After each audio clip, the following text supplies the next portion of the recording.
What's going on, y'all? This is J. Cole, and you're now watching RWD TV. So with Born Center, it's like I sit back and listen to the beats, and I'm like proud. I remember everything I had to go through to make those beats. And I remember how it all lined up. Some samples just found me in like a really, like in a coincidental way.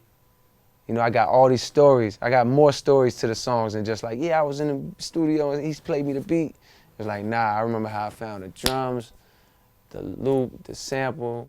When I'm in the studio, I want to get creative juices flowing. I usually just try to make a beat right away because to me, for the most part, I need music that inspires me to write. On the production side, I don't need anything. All I need is just speakers or headphones.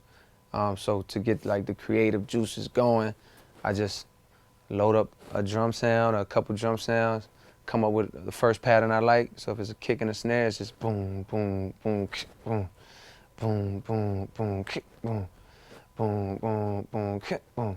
And then if I like that and I like the rhythm, doom, doom, doom, doom, kick, doom, I loop that up, kick, doom. And I go find a sample that fits on that, or I either play something that fits on that, and then in 5 minutes I have something that's moving me. You know what I mean? And then if I'm done with that beat in 10 minutes, like say it's, like sometimes I won't even move on from that beat. It was just good enough to get me going, and I'll be like, all right, I'm satisfied, and I'll move on to the next one. Just constantly looking for the beat that my rapper side is like, oh, rap to that one. You know, so I might make 5 beats in one day, maybe 7 beats in one day, and then I might not rap on any, but some days I might come in, make 2 beats, and then by the second beat, I'm already turning it into a song. So that's how I get it sparked up. I had this ill drum loop, you know what I mean, and a drum pattern, and I was looking for a sample, and I just went to my album. I went to Sideline Story. If I ain't say this, nobody would know, but that's actually sampling myself on Runaway. Slowed down. It's like sampling my own song from Sideline Story. It's like one of the interludes or whatever that I sampled, slowed down, chopped it up, and then put music on top, and that's Runaway. How I made Crooked Smile was Jennifer Hudson had a song that came out maybe a couple years ago called Nobody Gonna Love You. And when I heard it, I was like, God, this song is crazy. It was just such a great song right away. And I was like, man, I should sample. Like, that's one of them songs you would sample years later. Somebody's gonna come and sample. I was like, yo, I'm gonna just sample it right now. And I took 50 Cent In the Club drums, boom, boom, boom, boom, and I just like, cause I was being lazy, I just wanted to hear what Jennifer Hudson would sound like on some drums. And I ended up writing the song Crooked Smile to that beat. But as time went on,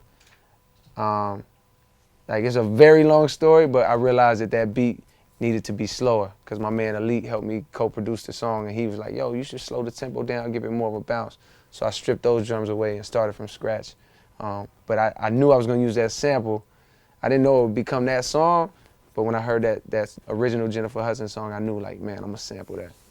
Like when you become a certain level of like notoriety or whatever, there's always a section of people, you know, in the world, whether it be Twitter now or whether it be just in barbershops or whatever. It's like always a section of people that's gonna talk about you and, you know, bring up like, oh man, you know, he looks like this or he does whatever. So it just so happens that I know that I don't have like the picture perfect Colgate model smile.